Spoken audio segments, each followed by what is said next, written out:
Happy Thursday. Hello. Hello. Hey, how about you put in the comment box there a little hello, let us know who's all here. It'd be great to know who's hanging with us today. That's right. Yes, indeed. In the middle of Thursday. Yeah. Thirsty Thursday. Thursday. We've got infused water and everything. So no drinking on the job. No. Other than water. Infused water. So, all right. Today's live topic. This came again out of some partner visits at the end of the year. And, we were talking about some of the leadership bundle aspects and in particular about, the grateful leader. And the grateful leader, there's a lot of things that we can do to show our gratefulness, our appreciation, our recognition, our celebration for our people and our results and our progress, etc.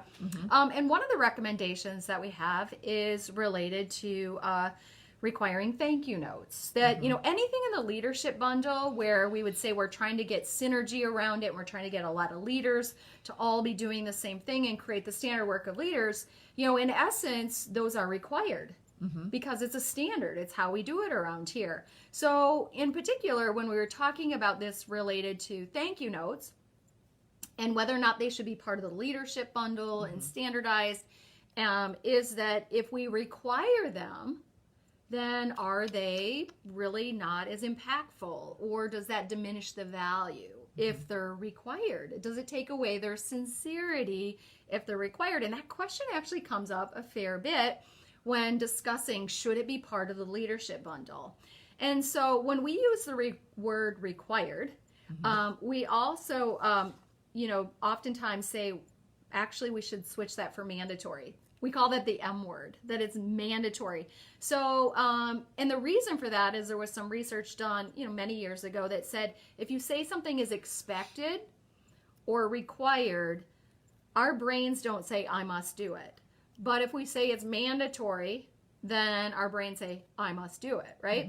So what if you say thank you notes are mandatory for leaders to send, and maybe you set a requirement that once a week or once a month, a leader must send a thank you note. It's mandatory. And then that question comes up is, does that diminish the value? Does that make it insincere because leaders have quotas for thank you notes? Right. So, what's your thoughts on it? Well, when you talk about is it a value-added practice, of course, we like to think that everything in the leadership bundle is value-added. That's why we put it there, people. Yeah. But is it value-added? And, the reason why people question that is because if it's not sincere and not done with purpose and heart, then it can seem kind of lame and fake, right? But if you think about it, every change that you're trying to put in place as a leader, every change that you as a leadership team is going through as part of your transformation comes with, a strong desire to have it done with purpose and heart. So, if you're a leader of a nursing team and you're putting bedside shift report, or you're trying to refresh and re-inspire purposeful hourly rounding for the 25th time, okay? And people say to us all the time, my people aren't doing this with heart. They're not doing it with intention and heart. And so it's just falling flat. So please know that, definitely thank you notes written to employees, when they're written with purpose and heart will be the best thing you ever did. But you got to get there. Yeah, you do have to get there. And, it's interesting that, with things that have nothing to do with leadership, maybe it is those clinical things that you're talking about. Right. Maybe it's a standard related to 2 identifiers before you, draw blood or do treatment on a patient that you ask 2 identifiers. Well, we make that mandatory because there's value. Right. Not just because Joint Commission or accreditation says you have to. There's value in that. Maybe in surgery, doing a timeout before surgery, that's mandatory because there is value. Right. And so, this is really interesting that when we start to apply what's mandatory or saying it's a standard for leadership, that, by doing that diminishes the value. Actually, the reason it's required or mandatory is because it does have value. Right. So this whole idea that, clinically it makes sense to us that something can be mandatory. And even though we're doing it and it's mandatory, like a timeout, that doesn't diminish its value. It's mandatory because it is valuable. So it's so weird that we can't make that transference to leadership.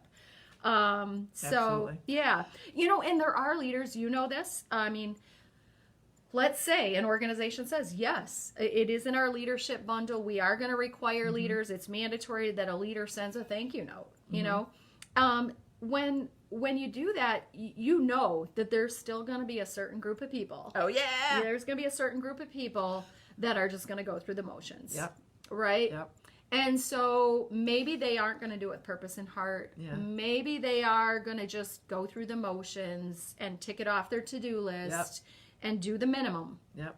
People do that. Yep.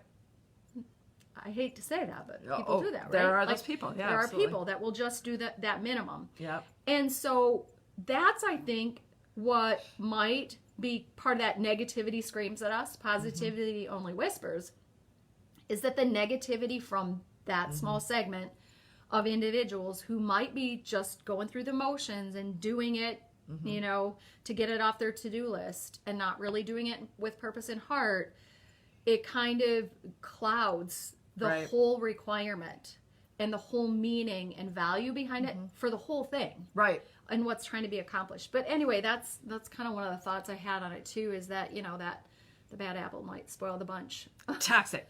They send their toxin through the U.S. Postal Service But it mail. really shouldn't derail. No. It should not derail an important leadership standard, Yep. right? Absolutely. Same thing with, a clinical standard. If, some people just go through the motion and don't do it well related to a timeout in surgery, doesn't mean you shouldn't stop doing it. That you should stop doing it. Yeah. It's the right thing to do for the right reason. It's still vital. Still vital. So we've got 4 solutions for you, 4 big fat reasons why organizations should require or even throw down the M word. The M word for leaders to write thank you notes. And first of all, the reason why it should be, one of the reasons why it should be required is because sometimes we have to be forced to do something to just start. Take the example of someone who develops type 2 diabetes and knows that all of a sudden they've been eating a certain way their entire life and something is forcing them to just start. It's the right thing to do. They know it's going to be great for them. They've got to kind of work into it. But there's lots of things that we procrastinate about as leaders, as part of the leadership bundle, that, once you start doing it, you're like, dang. Why haven't I been doing? I mean, Sue and I both found that when we, especially thank you notes. I mean, nobody told us, nobody had to mandate us, but that it was so vital to our leadership and still is vital to our leadership for sure. Yeah. So sometimes you got to be forced to do something, and it's not a bad thing. And it's just a way to get started. Yeah. Just a way to get started. Just a way to get started. So the second thing is, requiring thank you notes. What happens then, because the human brain automatically goes negative, right? Negativity screams at us, positivity only whispers. We automatically go negative. And so what thank you notes do for you is that they force your brain to look for positivity. And actually there's 3 magic things that happen when you write a thank you note, or when you're forced to write thank you notes, is all of a sudden you got to start looking for the positive in your people and the people around you and the people in neighboring departments. So that's a positivity. Your brain starts to think positively. Yeah. The second thing that happens when you physically write the thank you note, you become more positive. Thank you notes actually give you back twofold what you gave in writing to another human being. And the third thing is sit back and watch the magic, people, right? Watch the magic. And third reason why, thank you notes are really important to kind of require in an organization or make it part of the leadership standard is that, we know out there that 3-to-1 positivity ratio, that you need 3 times more positive going on in the culture and the work environment for every one time you have to call something out or, coach or whatever, is that you need 3 times more positivity. Well, that doesn't just happen. Right. You can want it, you could understand it, but it doesn't magically just happen. You have to work at it, and you have to have tactics and strategies. And this is certainly one that does that, right? Right. So it's one of many strategies. It's not the only strategy, But that 3-to-1 ratio isn't going to just happen. So having a tactic like writing thank you notes is one of those things that's going to help that positivity ratio. And reason number 4 is, gosh darn, they are impactful. You know, That's what I mean by the magic. It's crazy. Impactful. Yeah. I mean, we could write a book about thank you for the thank you notes. I mean, we have in our own leadership, when we were frontline leaders, when we were senior leaders writing thank you notes, you know, we got that feedback loop that from people that would come up to us and say, thank you for the thank you note, you know, and those stories about the meaning and the impactfulness of those thank you notes is why we kept writing them. Yeah, exactly. And it didn't matter if it was required anymore. Yeah. It could be not mandatory anymore because we just started. We got the positive feedback loop from it because of these thank you for the thank you notes. And we realized the impact. And that impact is so important to keeping something like a positive habit alive. And so, you know, one of those thank you for the thank you note stories that I always tell at our summits when we train on this, or maybe to new partners when we train on this, but we have a whole collection of them. But, you know, people really love this one story. I won't go into the whole backstory because there's a lot of backstory to my writing this one specific thank you note. But in particular, you know, the impact can even be life-changing for some people. I mean, a thank you note from a leader to an employee, actually some of the stories that we've gotten back is that they were life-changing. And here's an example of one. It was a brand new maintenance worker at the hospital. I had only met him once at orientation, and he was part of a team that worked together through the night, overtime through the night, gave up their plans for, you know, help, you know, doing whatever they were supposed to do with their free time, and they gave up that plan, you know, their plans to work all night to get a project done that would make sure that our mammography services didn't have, it was going to cause a 3-month interruption in service if this work wasn't done by a specific time. And he was part of a team that, you know, came together and made that happen. And when I sent him a thank you note, I sent him and the rest of the team a very specific thank you note, thanking them for doing that for our organization and for our community, you know, and I wasn't just insincere about it. I was very sincere about what they did, the impact it had on our organization and our community. I even said, you know, that what you did likely saved the life of an individual. Sure. I believe that to be true, that because they did that, women had the services they needed to diagnose breast cancer, and that what they did likely saved a life. And so I penned that information and sent it off to, you know, those maintenance men. And this one in particular, about a week later, he caught me in the hallway, you know, when I was walking through the hallway one night. And he said to me, you know, hey, Sue, I got your thank you note. I want to thank you for the thank you note. And that's that reinforcement, right? And so in person, I could thank him again for what he had done for our organization and our community. But he really just stopped me. And he was like, Sue, no, I need to tell you what that thank you note means to me. He said, you don't know this about me. And I didn't know much about him. I'd met him once. He goes, you don't know this about me, but I'm going through a horrible divorce. And it's so horrible that for, you know, a year or more, my wife has, you know, been calling me a piece of shit. I mean, these are his words, you know, and so for a year or more, you know, I keep hearing this message, you're a piece of shit. And he goes, that's what's going through my mind, you know, not just when I'm at work, but when I'm not at work. He goes, until I get your thank you note. And I get your thank you note, and I read, I was part of a team that likely saved people's lives. Like, I'm a maintenance man, a new maintenance man, and I probably saved somebody's life. And he goes, your thank you note is in the visor of my car. And every day when I get in it, whether I'm going to work, whether I'm going to bowling league or whatever, I pull out that thank you note and I read it. And he goes, and then I look myself in the mirror and I say to me, I'm just like, I can't believe I'm telling you this. He kept saying this. I can't believe I'm sharing this with you. He goes, I look at myself in the mirror and I say, I am not a piece of shit. And then I tuck that thank you note back up in the visor of my car. I turn it on, and wherever I'm going, whether I'm going to, you know, work, or whether I'm going to, you know, fun things with my friends or family, he goes, it doesn't matter where I'm going. I have a different mindset about myself because of your thank you note. Thank you for the thank you note. So if there's any reason in the world, and only one reason in the world, to write thank you notes, and have a mandatory practice in an organization for writing thank you notes, it's because of the impact. Right, right. It's because And of you the don't know what impact. it is. And you don't know. If I had never met that guy in the hallway, and he never told me the impact, it still would have been the impact, right? I might not have known it. If a tree falls in the forest, still I hear might it. not have known it, but the impact would have still been there. Right. And I bet you there's a ton of thank you notes that we wrote, and we continue to write them today. Yeah, sure. I mean, we don't even have to use the M word in our company, right? No. Because, it's what we do.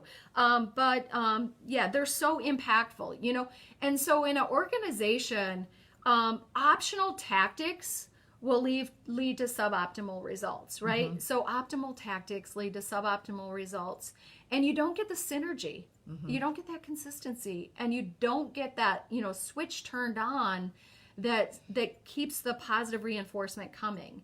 It's like anything that's positive, you got to just start, and sometimes requiring it to be mandatory is just a way to get it started. Yep, absolutely. Yeah. Jeremy Spencer, thank you for posting this question, or the statement rather. He says your actions toward your coworkers and staff say more than an empty thank you note. And you're absolutely right. Yeah. But the thing is, we as leaders tend to have times during our leadership where we might have to suck somebody's bucket dry, right? We have to give bad news or whatever. So whatever tactic that you can use to fill another's tank, including writing a thank you note, and even if you're bad at it, right, then that takes practice. And it takes your senior leader, which is the position that Sue and I had, to coach you on it. I had a leader, I had to coach on it. Because, he was horrible at it. But he got better. He got much better. And I think that speaks a little bit to incongruence, too. Oh, sure.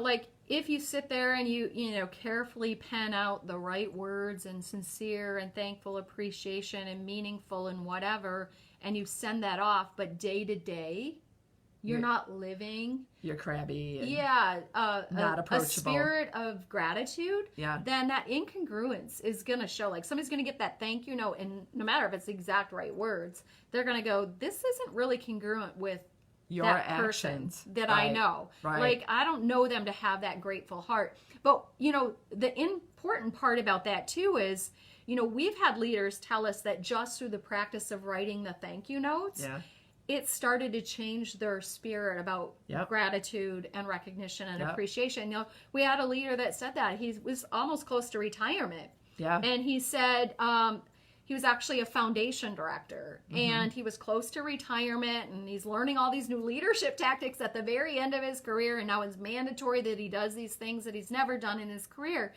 And so when he was thinking about incorporating the requirement for thank you notes into his practice, he decided that, we have a lot of employees that give to our foundation. And so I've never really, shown that gratitude enough, maybe for what they've done. So he started each day by penning a note to, employees that are donors to their hospital foundation. And he said he couldn't believe how it changed how he carried himself out for the whole day. Like how his feeling of appreciation and gratitude for the employees and the donors to the foundation, that he had a new attitude right at the end of his career towards the givers and his gratefulness. And he said, it even makes me feel better about my days at work and my weeks at work because I start each day that way. So sometimes that starting of the practice can start changing the day-to-day behaviors and action. But that incongruence can be, certainly, I think that might be what Jeremy's talking about. Absolutely. You don't want to have that.